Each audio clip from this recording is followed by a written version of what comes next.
If you feel like you're pretty smart, you've always done pretty well, like you did well in school, you understand things more easily when other people struggle with it, then it probably means that you are a deep thinker. And when it comes to learning, this is actually quite rare. Based on my own surveys and the data that I've collected from tens of thousands of learners, less than 10% of the population is a naturally deep thinker. But one of the really common things that happens with deep thinkers, especially when it comes to learning, is that they peak. They peak early, and so over time, like after university, going into life, or for some people as they are going through university, it's harder and harder to stay at that top band. And you get to this place where you know that you're a capable, intelligent person, but for some reason, you are not really getting the types of results and the performance that you would have expected yourself to be getting. And it's not for lack of effort. You're studying and you're putting in the hours, but still, it's not really enough. So what happened? Are you just not that smart? Did you get less intelligent over time? Did you truly just peak too early? The reality is probably you're facing something that I call deep processing tanking. I see this pretty much universally across all of my natural deep thinkers. And if that is happening, then there's something that you can do about it that unlocks those bottlenecks and allows you to be that natural top performer all over again. So first I'm gonna tell you what deep processing tanking is, and then how you can figure out if it applies to you, and if it does apply to you, what you can do about it. So deep processing tanking, I mean, I've been using the word deep thinker, but thinking is such a vague term. We should be a bit more specific. When I say deep thinker, I'm talking about someone who takes a piece of information, learns something new, and they don't just accept it for what it is. They're not looking at the surface. They're not just trying to memorize the definition. They're really thinking about what this means. They're trying to go beneath the surface, this is the deep part, and really connect it with what they already know and other things that they're learning, and really create what in the learning science space we call a schema of knowledge. So there's this mental model of this topic that's forming, whether that's an academic topic or something that you're learning for work. A deep thinker who uses their deep thinking when they're learning, we call that a deep processor. The processing is you processing new information. So there's new information. This is the stuff that you're trying to learn. You take this in, you read it, you hear it in a video, whatever it is, and inside your brain, you process it. And if you process this in a deep way, you're doing deep processing. And deep processing is really one of the most influential things that dictates whether someone is a good or a bad learner. If you do a lot of surface level processing, then you can spend hours and hours and hours on learning something and still get pretty bad results. A lot of people, if you are a deep processor that you saw around you, like spending all of their time studying, always writing lots and lots of notes, and you sort of wonder to yourself, why do you need to do that? Like, why do you need to try so hard just to understand it? And often if you observe closely enough, even after doing all of that, they still don't really get it. The reason is because they're using all of these different techniques, but mentally, they're not thinking in the right way. And because they're not thinking in the right way, those memories are not forming to a high quality.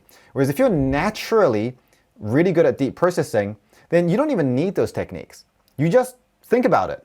And as you think about it, those patterns emerge and that memory just naturally happens to be pretty good. And so if that is the case, then there are a few things that we can use to check if that is true or not. So one of the first things is that if you are a natural deep processor, you probably have a track record of having pretty good results.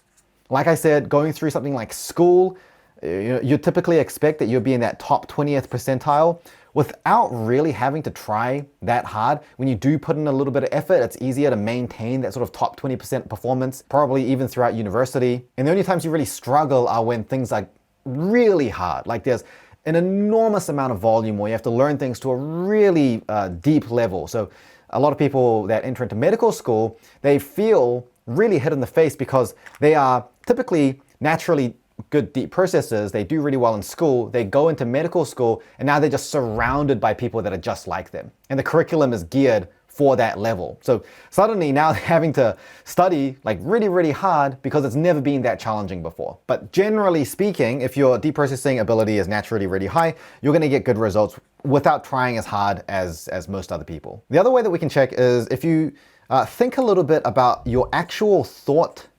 processes. So deep processing is not this abstract term. It defines a pretty predictable set of thought patterns that we know are really effective for learning. So if you are doing proper deep processing, then when you think about what happens in your brain when you're learning something new, you should recognize that you are doing a lot of evaluation.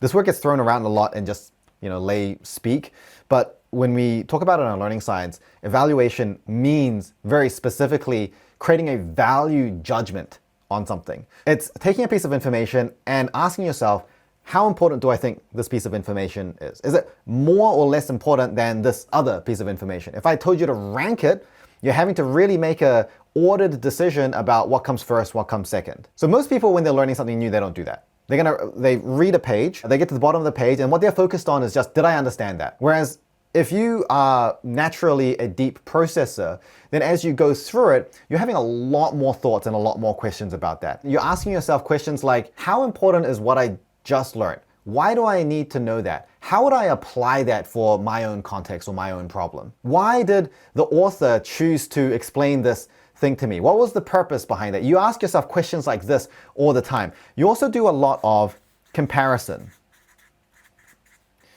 So you read about a concept and you ask yourself, how is this similar or different to a concept that I've already learned about? You're really actively trying to create analogies and search for how it connects to existing knowledge or other things that you're learning. And again, most people don't actually do this. Most people, when they're learning something, they will just be focused on trying to remember it and trying to just understand what is being said. Their litmus test for whether they're learning it or not is just, does this make sense to me? And for someone with really high deep processing, they're using that same does it make sense to me test, but the standard is much higher. They're only saying it makes sense to them if they have been able to make it simpler, if they've made it relevant and connected to other things that they've learned, if they've found a way to create an analogy for it. They're saying that until they really see how it connects together and they've made a value judgment on how important it is and they've seen how it is similar or different to something else that they know, it doesn't make sense yet. And so the natural consequence of this is that deep processors tend to also be naturally a lot more curious. And often you see this as a trait that comes through from a young age. And obviously it's the fact that they're engaging in these deep thought processes that allows them to get these really good results, because these processes are the ones that create really strong, durable, complex memory structures. And so far, if you look at these items, you can determine whether you're a deep processor or not. Do you have a track record of getting pretty good results, better than other people with less effort? And when you think about whenever you're learning something new, forget about what technique you're using or what strategy, whether you're using just writing your notes like any other person, or you're doing flashcards or you're highlighting or whatever you're doing. Forget about that. When you just think about what is happening inside your brain, are you making these value judgments pretty much constantly? And are you by default tending to make comparisons? And probably, have you also always been a pretty curious person? If the answer to that is yes, then you're probably a naturally high deep processor. But there is also one other symptom of a naturally high deep processor, which is also the problem. And this is what can cause some naturally high deep processors to peak too early. And that is a pretty low or superficial level of learning strategy.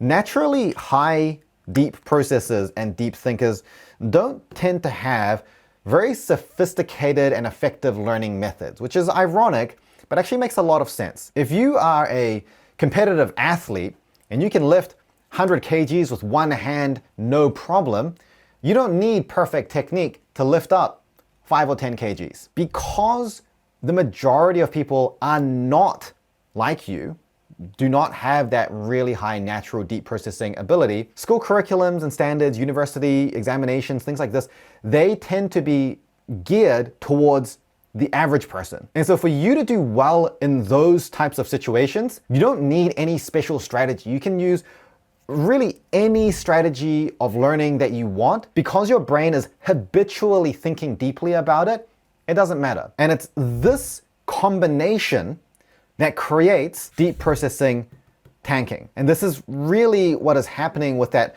early peaking issue, where you used to be a lot better than you think you are now. You probably haven't gotten any dumber.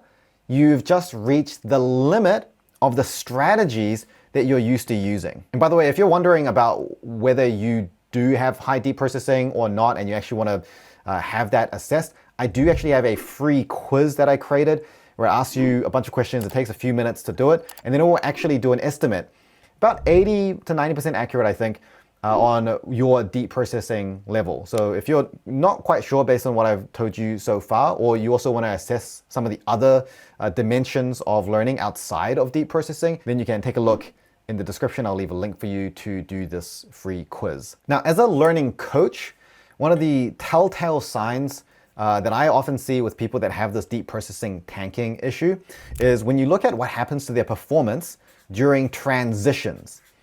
So this is a transition from one tier of challenge to the next tier of challenge. So a common transition would be like going from high school to university. There's often, especially if you're doing like a STEM subject, medicine especially, there's this sudden increase in the difficulty and the volume of learning that you need to do. You get another transition from university to workplace. Again, sudden transition of the complexity and the volume that you're responsible for. And so what I see with deep processing tanking is that during these transitions, there is a disproportionate increase in the amount of effort that person needs to spend to get the same level of result. This is how you need to think about it.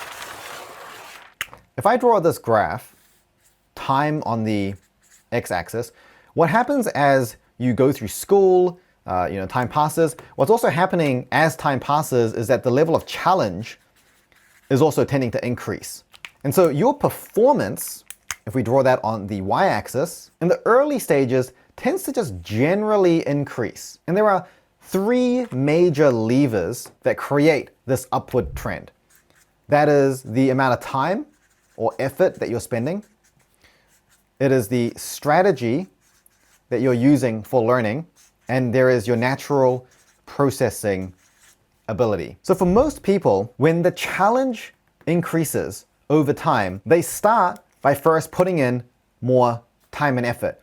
And so they're able to keep their performance matched. And at a certain point, when you need to hit a certain level of performance for a certain difficulty of challenge, most people, because they're not even thinking about strategy at all, they reach the limit of time and effort. No matter how much time or effort that they put in, their performance is not really going up. Or maybe they're studying as much as they humanly possibly can and it's not improving. And at that point, their performance is either gonna plateau or it's gonna drop off. Now, some people, hopefully you guys, because you're watching this video and you hopefully follow my stuff, are aware of this concept of learning strategy. You can actually change the methods that you use so you're getting more return for the time and effort that you're actually spending. So you reach a certain reasonable limit of time and effort that you're willing to spend, and then you change focus on developing your strategy. So as your strategies get better, you're now able to continue to improve. That's the average person.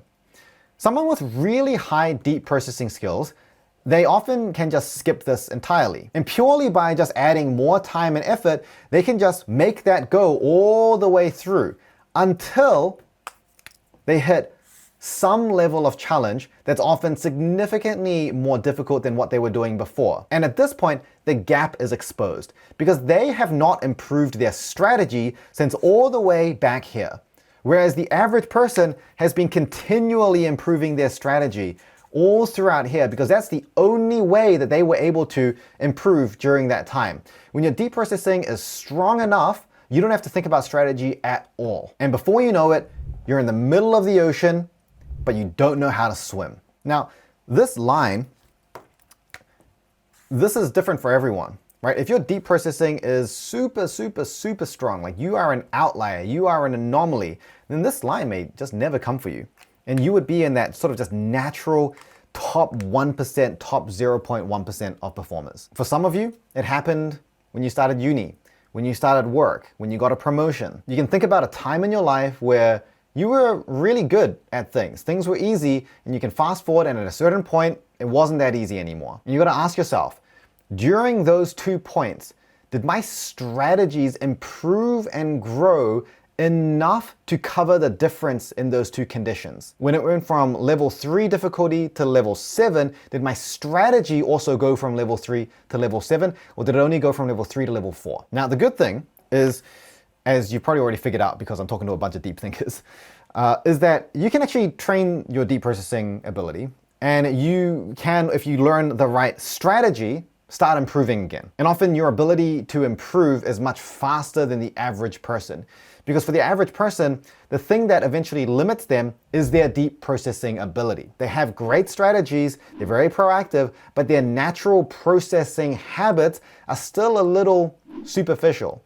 And so rebuilding and unworking and training those habits, that's what takes a really long time. Like, one of the unique things about my program, the paid program, is that I teach this skill. Like, I train people on that deep processing. And for people that are starting from a really low baseline of deep processing, it takes months or years to get to a point where they're not limited by their deep processing anymore. If you're already starting from that high baseline, then as soon as you start using strategies that are geared towards how your brain naturally wants to think and learn, you can start seeing improvements in your learning efficiency. That is, how good your memory is after learning something, how much content you can cover, and how long it takes you to cover that content in literally days or weeks. And it's learning those strategies that's going to take you to that top 1%, top 0.1% of performance. That's what happened with me. Like I said before, I was sort of in that sort of top 20th percentile in high school. And then when I went into university, I had that sudden increase in effort. Like, I had to study 20 hours a day to try to enter into medical school because I just had no other tools at my disposal other than time and effort. And then by learning eventually about all these different strategies, I felt that I had somehow become that outlier. I was that person who was sitting there in a lecture just listening to things, reading through books, and I could just remember it. And it's crazy because I remember being on the other side of that. I remember looking at those people and feeling like